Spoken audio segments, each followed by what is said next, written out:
말씀은 마가복음에 있는 말씀입니다. 마가복음 10장 17절부터 31절까지 말씀. 하나님 나라의 비밀이라는 시리즈로 제가 새로 시작을 했는데요.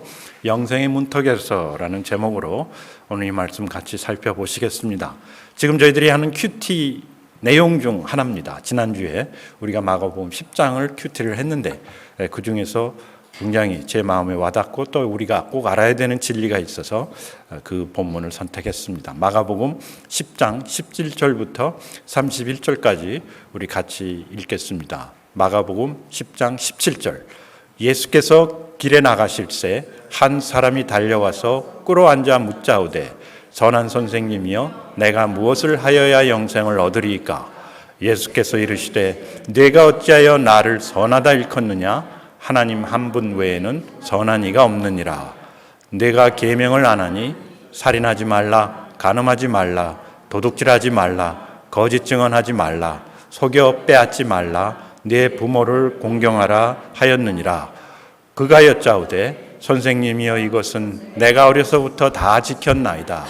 예수께서 그를 보시고 사랑하사 이르시되 네게 아직도 한 가지 부족한 것이 있으니 가서 네게 있는 것을 다 팔아 가난한 자들에게 주라. 그리하면 하늘에서 보화가 네게 있으리라. 그리고 와서 나를 따르라 하시니 그 사람은 재물이 많은 고로 이 말씀으로 인하여 슬픈 기색을 띠고 근심하며 가니라. 예수께서 둘러보시고 제자들에게 이르시되 재물이 있는 자는 하나님 나라에 들어가기가 심히 어렵도다 하시니 제자들이 그 말씀에 놀라는지라. 예수께서 다시 대답하여 이르시되 얘들아 하나님의 나라에 들어가기가 얼마나 어려운지 낙타가 바늘기로 나가는 것이 부자가 하나님의 나라에 들어가는 것보다 쉬우니라 하시니 제자들이 매우 놀라 서로 말하되 그런즉 누가 구원을 얻을 수 있는가 하니 예수께서 그들을 보시며 이르시되 하나님으로는 할 수 없으되 하나님으로는 그렇지 아니하니 하나님으로서는 다 하실 수 있느니라. 베드로가 여짜오 이르되 보소서 우리가 모든 것을 버리고 주를 따랐나이다. 예수께서 이르시되 내가 진실로 너희에게 이르노니 나와 복음을 위하여 집이나 형제나 자매나 어머니나 아버지나 자식이나 전토를 벌인 자는 현세에 있어 집과 형제와 자매와 어머니와 자식과 전토를 100배나 받되 박해를 겸하여 받고 내세에 영생을 받지 못할 자가 없느니라. 그러나 먼저 된 자로서 나중되고 나중된 자로서 먼저 될 자가 많으니라. 아멘. 제가 아까 읽다가 실수를 했는데 하도 재미있는 광경이 머릿속에 들어와가지고 잘못 읽었습니다. 낙타가 바늘길을 통하여 나가는 것보다 부자가 천국에 들어가는 것이 더 힘들 거다. 여러분 낙타가 바늘길을 통해서 나가는 거 생각해 보셨습니까? 굉장히 웃기는 것이죠. 아주 풍자해서 한 얘기입니다. 하나님께서, 예수님께서 특별히 하나님 나라에 대해서 설명을 하실 때 여러 가지 많은 비유를 들어서 설명을 하십니다. 그 이유는 우리가 하나님 나라에 대한 개념이 없기 때문에 그렇습니다. 잘 이해할 수가 없다는 것이죠. 우리는 지난주에도 말씀드렸지만은 하나님 나라 그러면은 우리 인간의 나라, 우리 세상 나라를 항상 비교해서 생각을 하기 때문에 그것과 전혀 다르기 때문에 예수님께서 이러한 비유를 사용해서 설명을 하시는데 저희들이 이 비유의 핵심을 잡지 못한다면은 우리는 예수님께서 가르치고자 하시는 그 목적을 이룰 수가 없다는 것이죠. 여기 한 부자 청년이 있었습니다.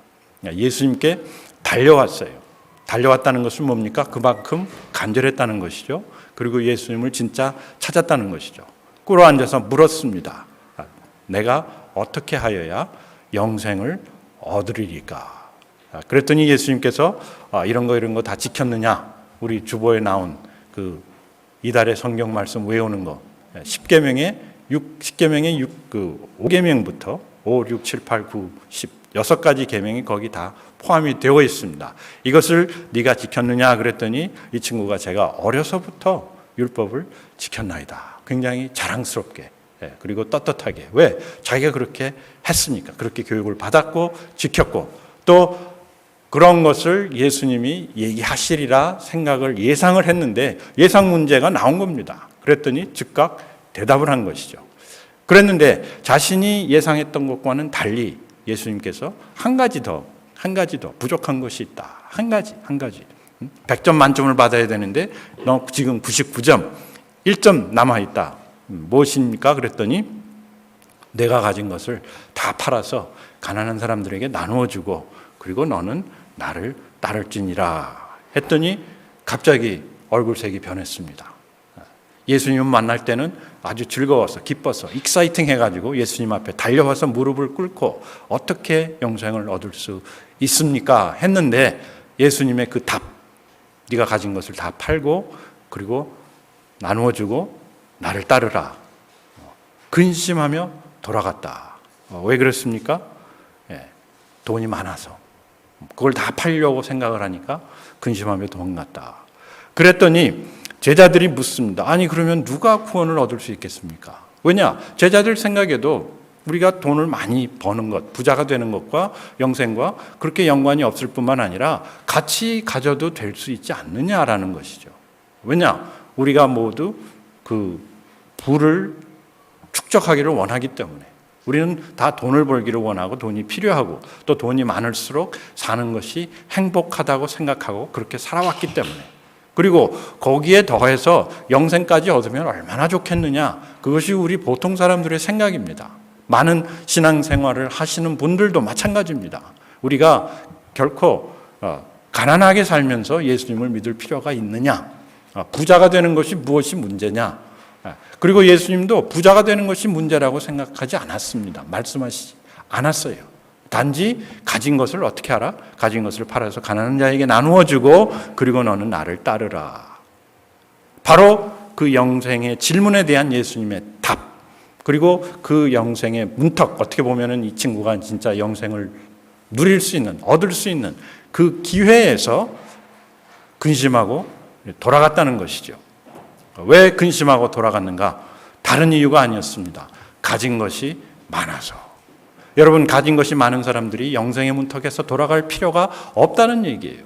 그런데 많은 경우에 우리는 가진 것이 많을수록 예수님을 믿기가 힘들다고 생각하는 경우가 많습니다. 왜냐? 그 가진 것에 대한 우리의 생각, 우리의 개념, 우리의 지금까지의 사고방식, 그리고 지금까지의 문화가 다르기 때문에 그렇습니다. 여러분들은 과연 무엇을 하여야 영생을 얻는다고 생각합니까? 우리의 생각은 뭐냐면은 영생은 믿음으로 얻는 것이다. 그렇게 하고 삽니다. 그런데 사는 모습은 여기에 나와 있는 젊은 청년과 하나도 다를 것이 없다는 것입니다. 이제 영생은 따놓았으니까 천국에 들어가는 것은 예수님을 믿어서 따놓았으니까 이제 내가 하고 싶은 것, 내가 갖고 싶은 것, 내가 누리고 싶은 것을 누구의 도움을 받아서요? 필요하면 하나님의 도움을 받아서 기도해 가면서까지 얻고 누리고 살아야 되겠다는 것이 우리의 생각이기 때문에 그렇습니다.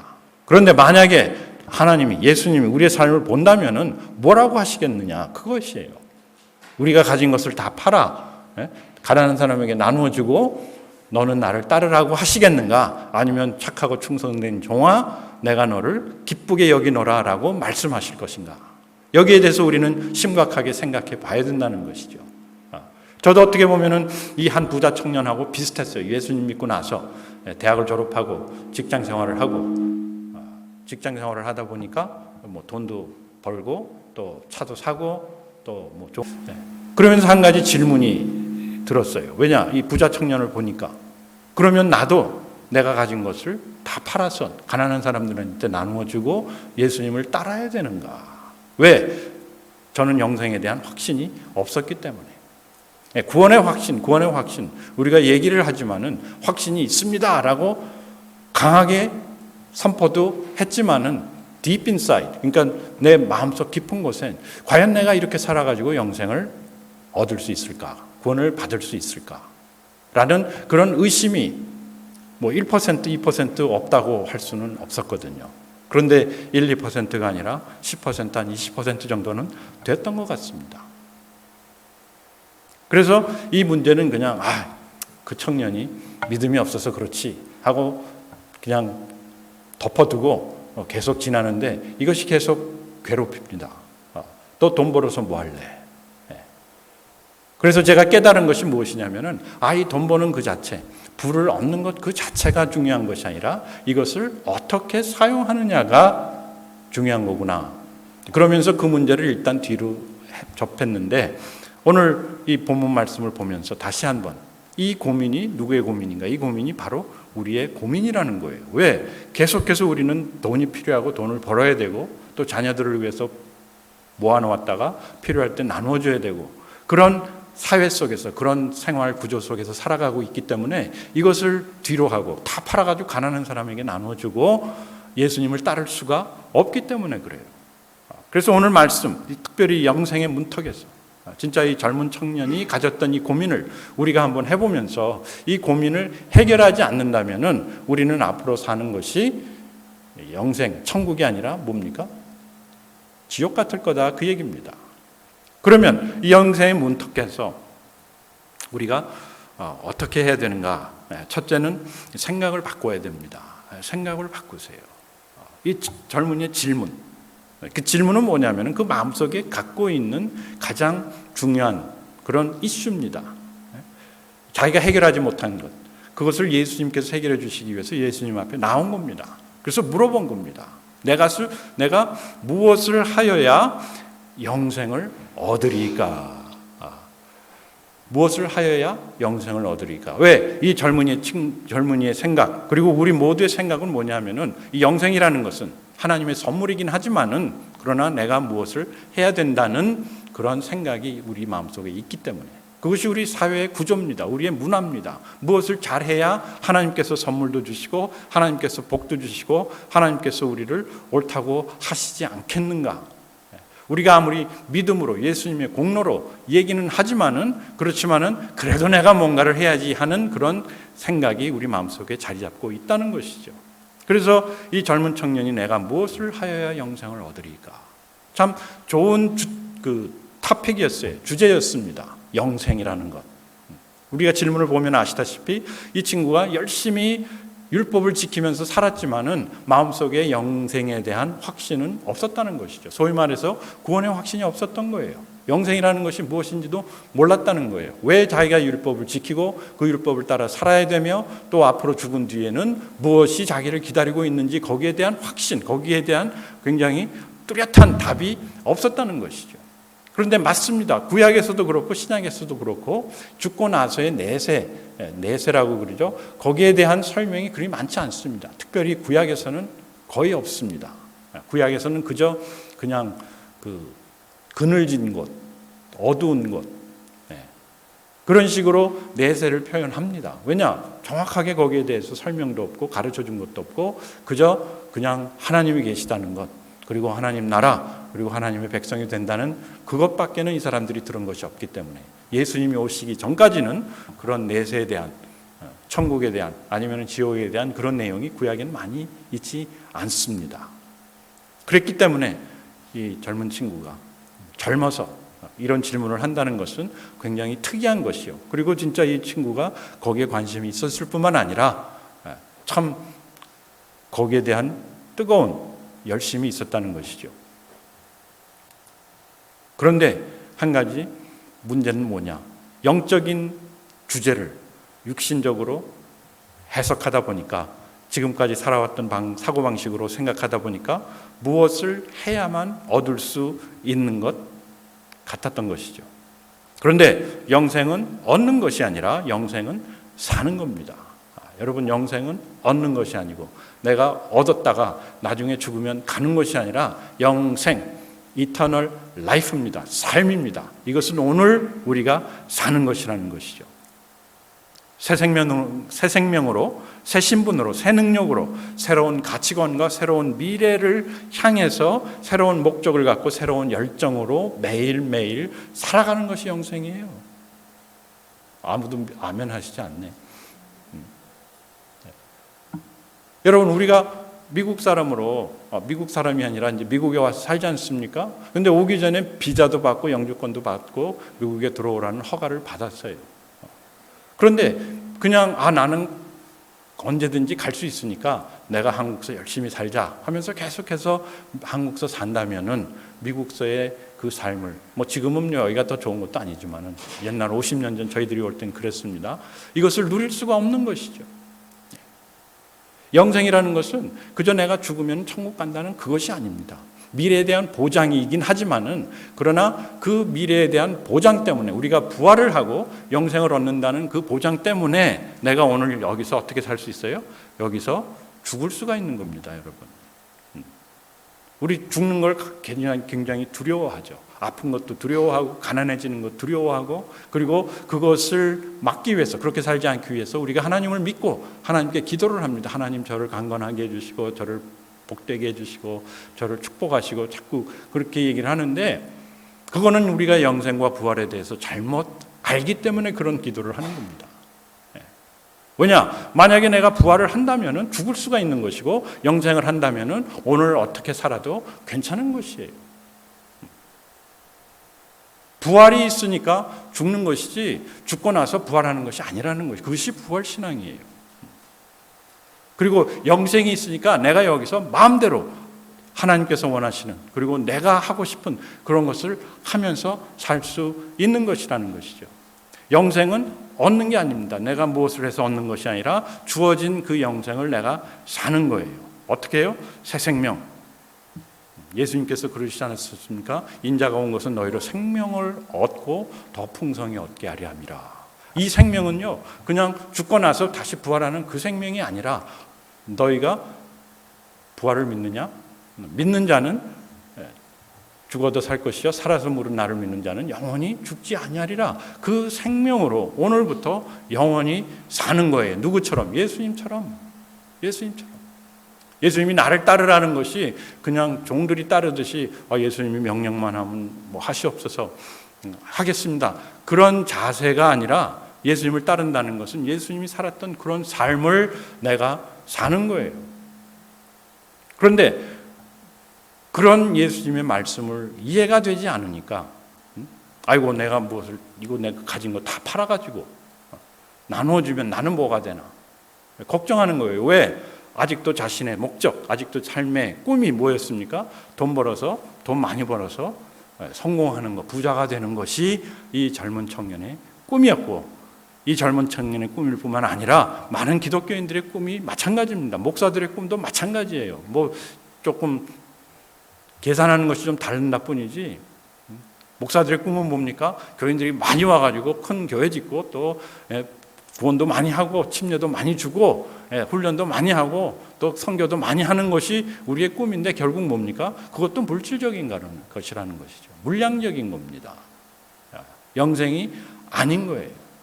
영생은 무엇인가? 아까도 얘기했지만 새로운 신분으로, 새로운 생명으로, 새로운 목적과 미래를 향하여 새로운 열정과 힘으로 살아가는, 그게 영생이라는 것이죠. 오늘 영생을 살지 않는다면 우리는 내일 영생을 기대할 수가 없는 것이죠. 그렇기 때문에 우리 생각부터 바꿔야 돼요. 만약에 우리 생각을 하나님의 생각으로 바꾸지 않는다면 우리가 스스로 바꾸는 것은 아닙니다. 만약에 우리의 생각이 하나님의 생각으로, 우리의 마음이 예수님의 마음으로 바뀌지 않는다면 우리는 결코 영생을 누릴 수가 없는 것이에요. 이 부자 청년처럼 결국에는 고민하다 근심하며 돌아갈 수밖에 없는데, 그러면 언제 우리의 생각이 바뀝니까? 우리의 생각이 언제 바뀌어요? 그래서 하나님 마음이 내 마음이 되고 내 마음이 하나님의 마음으로 하나가 됩니까? 그 결혼해 보신 분들은 많이 아시지 않습니까? 아내의 말을 자꾸 듣다 보면 어떻게 해요? 우리 생각이 바뀌지 않습니까? 말씀 속으로 들어가다 보면 우리가 바뀌어요. 질문이 바뀝니다. 무엇을 하여야 영생을 얻으리까가 아니라 어떻게 내가 영생을, 예수님의 그 삶을 살 수 있으리까로. 우리 한국 분들, 지난번에도 제가 한국 가서 참 놀라운 건 뭐냐면은 이 발효 음식, 발효 문화. 그래서 뭐 오이지, 김치, 간장, 고추장, 된장, 마법소스 이런 것들이 모두 다 어떻게 된 겁니까? 이것을 이렇게 묵혀가지고 썩힌 게 아니고 묵히는 겁니다. 무엇에다가? 이 마법의 소스에다가 오랫동안 담가 놓으면 어떻게 됩니까? 이게 그냥 환상적으로 바뀝니다. 맛도 변하고 모양도 변하고 색깔도 변하고 포도주가 그런 거 아닙니까? 그런데 한 가지 중요한 건 뭐냐면은 그것이 담겨져 있어야 되는 거예요. 그 마법의 소스에. 네. 그러니까 이 빳빳한 오이지가 아주 야들야들하고 쫄깃쫄깃하고 아주 맛나는 뭐로 변합니까? 오이가 그 오이지로 변하는 거고, 뻣뻣한 배추가 그냥 김치로 변하는 것이고, 콩, 된장, 뭐 이런 메주가루가 뭐로 변합니까? 간장, 고추장, 된장으로 변하는 거예요. 우리가 말씀 속에 들어가서 그 말씀에 담겨져 있을 때 우리도 모르게 변합니다. 저도 모르게 변하고 여러분들도 모르게 변하고 하나님만이 그 변화를 일으킬 수 있는데 그 원동력이, 그 시작이 어디인가? 말씀 속으로 푹 말씀에 담겨지는 거예요. 그래서 침례교회에서 자꾸 침례를 주장하는 이유가 뭐냐면은 그게 꼭 우리가 신앙 고백할 때 물속에 담겨져야 된다는 얘기가 아니라 주님, 저는 앞으로 성령과 아버지와 아들의 이름으로 우리가 침례를 주고받지 않습니까? 뭐냐면은 그 하나님과 성령과 예수 그리스도의 그 정신, 그 스피릿 안으로 우리가 담겨집니다. 푹 담가주세요. 담겨 있기를 바랍니다. 그럴 때 어떻게 됩니까? 그럴 때 우리 생각이 바뀌어요. 우리의 시각이 바뀌어요. 우리의 감각이 바뀝니다. 진짜로. 그렇지 않고는 우리는 이 젊은 청년처럼, 왜? 재물에 대한 우리의 생각이 바뀌지 않기 때문에. 재물도 같고 예수님도 같고. 그러나 중요한 것은 무엇인가? 이 재물과 예수님은 무엇을, 그러니까 이 재물과 우리의 재능은 하늘의 보화를 얻기 위한 수단과 방법이라는 것이죠. 그래서 두 번째, 생각을 바꿀 뿐만 아니라 행동으로 옮기세요. 행동으로 옮기세요. 우리 기독교 신앙은 그냥 하나의 신념이 아닙니다. 그냥 하나의 가치관이 아닙니다. 우리는 이것을 실제로 사는 거예요. 라이프 종교입니다. 삶이 변화가 되고 삶의 스타일이 변화가 되고 삶의 영향력이 드러나는 영적 진리를 행동으로 옮기는 겁니다. 아까 언급했던 새 생명으로, 새 신분으로, 새 능력으로, 새로운 가치관과 새로운 비전을 향해 새로운 목적을 갖고 새로운 열정으로 매일매일 사는 것이, 이것이 우리 그리스도인의 삶, 이것이 영생입니다. 한번 생각해 보세요. 만약에 여러분들이, 제가, 우리 모두가 다 우리 새 생명을 얻었죠? 새 신분을 가지고 있죠? 하나님의 백성, 예수 그리스도의 친구, 하나님의 아들, 딸, 그리고 우리에게 하나님께서 새로운 능력을 주세요. 새로운 생명과 함께 새로운 능력, 그리고 그 말씀을 통해서 새로운 가치관, 무엇이 소중하고 무엇이 좋지 않은가, 그리고 새로운 비전을 향해서 새로운 목적을 이루기 위해서 새로운 열정으로 산다. 얼마나 사는 것이 기쁘고 힘들겠지만, 어렵겠지만 의미가 있겠습니까? 힘이 나겠습니까? 결국 예수님께서는 여기서 우리가 땅의 보화를 위해서 살던 삶을 하늘의 보화를 향해서 살라는 말씀이에요. 어떤 분은 땅에 있는 돈을 천국 계좌에다가 옮기라 그러는데, 여러분, 돈을 옮겨가지고는 아무런 의미가 없습니다. 왜? 하늘에서는 우리가 사용하는 돈이 아무런 의미가 없기 때문에 그렇습니다. 그렇지만 이 땅에 나에게 주어진 우리가 생각하는 그 보화를 향해서 살던 그 삶이 하늘의 보화를 향해서 방향을 바꿀 때, 시각을 바꿀 때 새로운 가치관, 새로운 목적이 나오고 새로운 원리로 살아갈 수 있는 힘이 나는 것이죠. 한번 생각해 보시죠. 여러분들은 어떤 삶을 살기를 원합니까? 그냥 매주 월요일부터 토요일까지 각자 주어진 곳에서 돈 벌면서 먹고 자고 아이들 양육하고, 절대로 그런 것이 나쁜 것이 아닙니다. 그러나 만약에 그것이 우리의 삶의 인생의 전부라면은, 우리는 이 젊은 청년처럼 영생에 문턱해서 우리는 근심하며 돌아갈 수밖에 없다는 것이죠. 왜? 하늘의 보화가 우리에게 없기 때문에. 그러나 천국은 무엇인가? 천국은 우리에게 주어진 재물, 재능, 이런 환경, 모든 것을 이용해서 사용해서 무엇을 만드는 것이에요? 하늘의 보화를 만들어내는 것이에요. 하늘의 보화. 그렇다고 제가 헌금을 많이 해라, 헌신을 많이 해라, 교회 와서 많이 섬겨라, 그런 얘기를 하는 것은 아니죠. 그렇지만 우리에게 주어진 시간과 재능과 재물을 무엇을 위해서? 하늘에 쌓여질 보화. 하나님이 보실 때 소중한 것들을 위해서 어떻게 하라? 다 팔아서 사용하라는 거예요.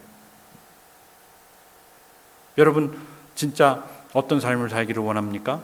예수님처럼 사랑하고 섬기고 병 고치고 가르치고 생명을 주고 더 풍성히 주며 살기를 원하지 않습니까? 그렇죠? 예, 그 삶. 예수님처럼 십자가에서 죽으라는 얘기가 아니에요.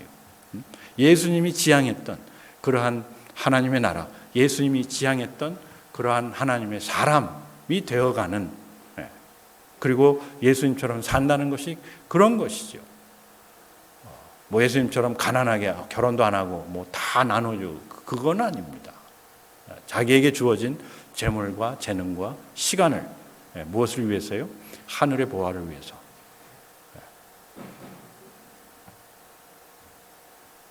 그냥 우리가 죽으면 천국 갈 것이다 라는 그 천국 생각만 하시지 마시고 천국의 삶을 오늘 살라는 말씀입니다. 그 다음에 세 번째, 올인 하세요. 올인. 이 영어인데 이제 한국말이 되어버렸어요. 올인 그러면 다 합니다. 가서 내게 있는 것을 다 팔아 가난한 자들에게 나누어 주라. 그리고 와서 나를 따르라. 양다리 걸치지 말라는 얘기입니다. 그리고 뒤돌아갈 수 없게 다리를 무너뜨리라는 거예요. 나중에 내 가진 것을 내가 죽으면은 너는 이만큼 갖고 어느 재단에 기부하고 어느 학교에다 기부하고 교회에다 기부하고 그 유언을 쓰라는 얘기가 아니라 지금 가지고 있는 것을 다 팔아서. 무엇이냐면은 우리에게 하나님이 주신 모든 것들이 무엇을 위한 것이다? 이웃을 돕고 이웃을 생명을 주고 더 풍성히 얻게 하려 하는 그 목적에 하나님께서 우리에게 주신 것이다 라는 겁니다. 그것을 인정할 뿐만 아니라 그것을 행동으로 옮기고 그것을 행동으로 옮기면서 모든 것을 다 포기가 아닙니다. 그 소유권을 넘겨주라는 거예요. 성경에는 그 포기, give up, give라는 것을 자꾸 포기로 생각을 하는데 abandon이 아니고 leave입니다. 떠나는 겁니다. 무엇을 떠나는 겁니까? 자신이 지금까지 가졌던 그런 소유권, 목적, 거기에 대한 사회의 생각, 이런 것에서부터 내가 떠나는 것이에요. 그리고 와서 나를 따르라. 나와 함께 가자라는 것이지 내 부하가 되라, 신하가 되라는 뜻도 아닙니다. 왜냐? 누구와 함께 하느냐가 또 누구와 함께 가느냐가 우리 인생의 성패를 좌우하기 때문에 그렇습니다. 예수님이 그저 우리를 그냥 자신의 제자들로 자신의 부하로 만들기 위해서 나를 따르라가 아니라 예수님을 따르는 삶. 내가 누구를 따르냐가 나의 미래, 나의 데스티니를 결정한다는 것이죠. 그러니까 예수님이 나를 따르라. 왜? 내가 너를 책임져 줄 수 있다. 여러분, 누가 진짜 우리를 책임져 주십니까? 우리는 하나님이 나를 책임져 줄 거라고 하면서도 올인하지 않고 책임져 줄 누구를 따라다닙니다. 그리고 누구를 찾습니다. 그러나 우리는 여기서 확실하게 결정을 해야 되는 것이 올인하세요. 올인. 그렇다고 지금 당장 모든 것을 다 팔아가지고 누구 주고 헌금하고 그것이 아니라 그 재물에 대한 생각, 이걸 포기하라는 거예요. 결코 우리 재물은 우리를 편안하게, 우리를 평안하게 만들어줄 수 없다는 겁니다. 오히려 재물이 많으니까요, 돈이 많으니까 어떻습니까? 이걸 어떻게 써야 되는지 고민을 많이 하게 되더라고요. 쓰는 것도 힘듭니다. 쓰는 것이 오히려 더 힘든 것 같아요. 그래서 예수님께서 가서 내게 있는 것을 다 팔아 가난한 자들에게 주라. 그리고 와서 나를 따르라. 짐 엘리엇이라는, 제가 옛날에 감명을 받았던 젊은 선교사인데 남미로 선교 갔다가 그냥 도착하자마자 창 맞고 죽은 젊은 청년이었는데 이 친구가 뭐라고 얘기를 했냐면은 내가 영원히 간직할 수 없는 것으로 영원히 간직할 수 있는 것을 만들어내는 것은 당연한 것이다.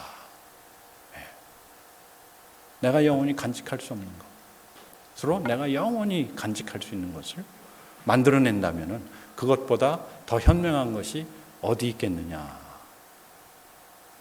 그렇습니다. 그것을 알지만은 이것을 우리가 행동으로 옮기거나 올인하는 데 있어서 많은 어려움, 장애를 겪고 있는 것인데 왜 그런가? 내 생각, 내 마음, 내 욕심, 그리고 우리는 이 사회라는 이 문화 속에 갇혀 있기 때문에 그렇습니다. 그래서 네 번째, 도움을 구하세요. 도움을 구하세요. 예수께서 그들을 보시며 이르시되 사람으로는 할 수 없으되 하나님으로는 그렇지 아니하니 하나님으로서는 다 하실 수 있느니라. 여기 하나님으로서는 다 하실 수 있다는 것이 하나님이 다 해주신다는 뜻이 아니라 with God everything is possible. 우리가 하나님과 함께 할 때 못할 것이, 능치 못할 것이 없다는 것입니다. 그래서 예수님께서 그리고 와서 나를 따르라. 왜? 예수님이 도와주실 거니까. 그러나 선택, 결정은 누구 것이다? 결정은 우리 것이다. 그러나 먼저 된 자로서 나중되고 나중된 자로서 먼저 될 자가 많으니라.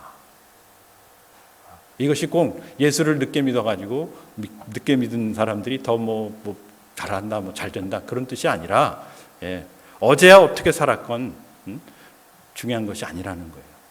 중요하죠. 어제 어떻게 살았건.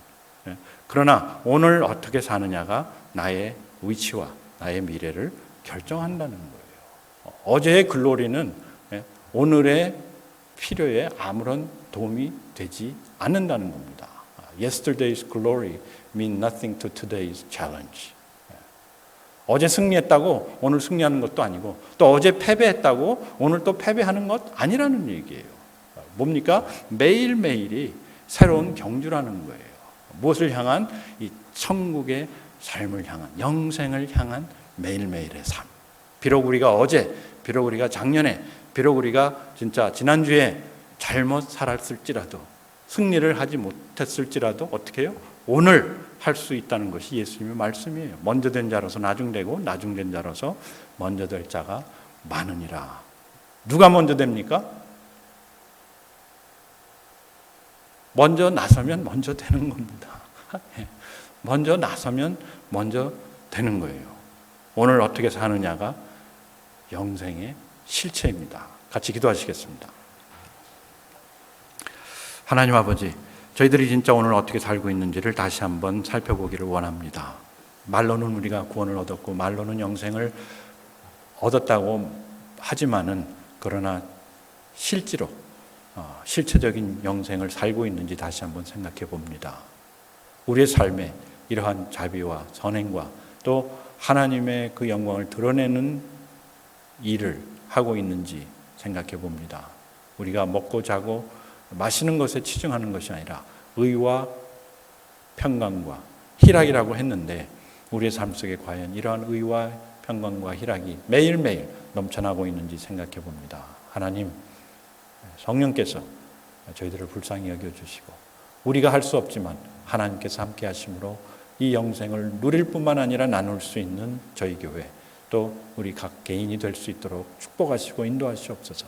진실로 이러한 주어진 물질을 하나님께 맡기고 또 하나님 뜻대로 또 우리가